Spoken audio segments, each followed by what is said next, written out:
It's always fun for me to spotlight our many partners here on the Mike Gallagher Show. And we do it sometimes with the Mike's Kitchen Chat, where we sit down and kind of get in depth with one of the great companies that we love to represent. It's always a joy when I'm a customer, and I've been an Angi guy for years. Angi is pretty doggone amazing. Your home for everything home, as I like to say. Well, today we got like a big shot. This guy is no slouch in the Angi world. Mischa Fisher is the chief economist for Angi Inc. I mean, this guy and his research has been published in top tier press, Wall Street Journal, Forbes. He's a speaker. He's an all around nice guy, and he joins us here in our Mike's Kitchen Chat. Mischa, you're not the assistant economist. You're the chief economist. I'm very impressed to be able to spend a few minutes with you. How you doing? Hey, Mike, great to be with you again. It's always fun to chat. Always good to catch up because I want to talk about the Angi experience again with you because I am in the process right now of doing all kinds of stuff around the house that I needed. I'm on the Angi app constantly with a few swipes, and it's just a piece of cake. Let's talk about somebody buying a home right now because you guys are so integral into that process. If someone's home doesn't fit their lifestyle, is now a good time or a bad time to be looking for a new home? Looking for a new home right now, it's not as good a deal as it was a year or two ago.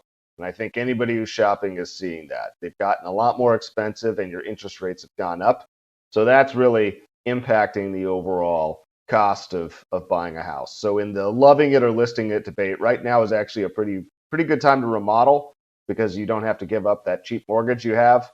Because I know all of your listeners are smart enough and refinanced. So everybody's got those nice cheap mortgages and you don't want to give those up. So right now, actually, remodeling is a better time to buy. That's literally what I did recently. I did a home refi. I did a home equity line actually, and I took the money that I got back and I put it into a couple of big Angi projects. It was such a piece of cake to do it this way, and a lot of people are doing it. Let's talk about how people's needs for their home has changed over the past few years, because it's been pretty dramatic, hasn't it, Mischa? It's been really dramatic for two different reasons. The first is we're in our homes more. That's beating them up more. It's using the systems more. So that's really changed the home. And then on top of that, we're trying to do more things at the home as well. People are now working out at home. They're using the homes as daycares. They're using homes as entertainment centers in a way that they haven't. And I think that the pandemic has really shifted that. If you talk to people who went through the Great Recession or the Great Depression, in the 30s, they're still saving canned goods. And I think that all of us who went through the pandemic are always going to now have this permanent different idea of our homes as sanctuaries and multi-use places. I mentioned the home equity line. Let's talk about other ways that people can prepare for the financial commitment it takes to do a remodel and to reach out to Angi. The first thing you should do is get a rough sense of budget.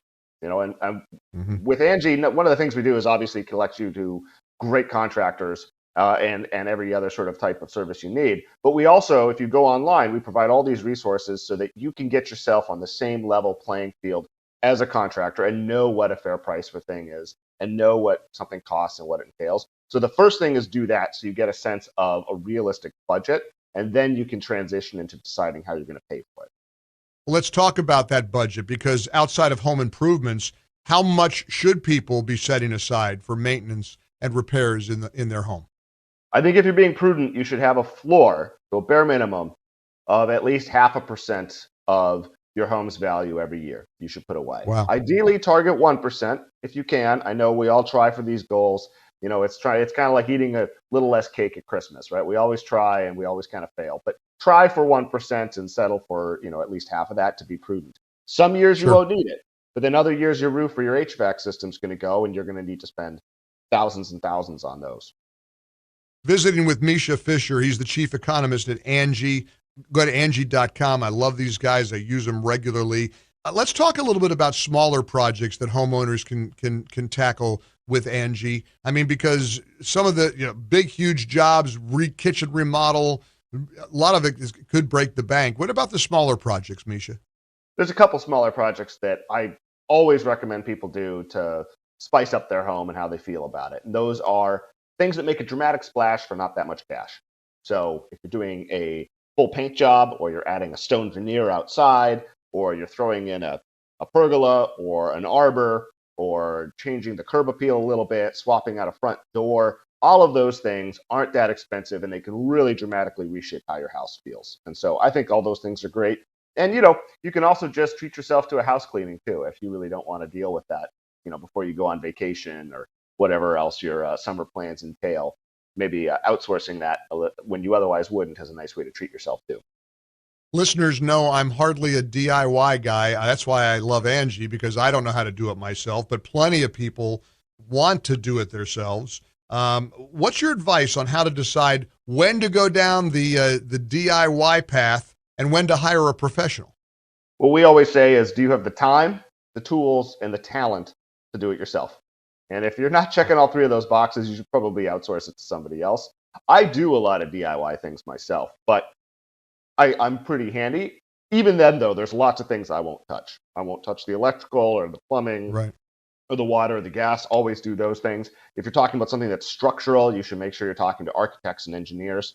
So I think, if you want to spend your weekend replacing the flooring in your house, you can. That seems not very much fun to me. But I think that one of the things that people most do common is they do some of the demo work themselves. That speeds up the process a little bit. But otherwise, they have a pro do something when you really care about a fine finish, because getting those really fine finishes is time consuming. Absolutely. Let's go back to somebody ready to do a big remodel. What's the biggest piece of advice you'd give to someone planning on starting a big remodeling project? Plan. Start ahead. Get in early. Yeah. Start really thinking about it, because it gives you more flexibility in terms of your own budget and in terms of the quality of the pro you choose. You don't want to be choosing somebody last minute. You want to line it up. You want to make sure you get to know them, that you have a strong sense of the impact on your life and your family's life if you're going to be out of your house for a little while, or if you're going to try and live while the construction's happening. These things can be really disruptive. And so plan ahead, get a realistic sense of budget, and have a good relationship with that pro that you end up hiring to do the work. Now, going out and going to Angi, downloading the Angi app, going to Angi.com, A-N-G-I, Angi.com, some people might find it challenging because they don't know what to look for in a contractor. I got to believe the chief economist at Angi knows what to look for in a contractor. Give us some sound advice there, Mischa. Good communication is going to be a really key one.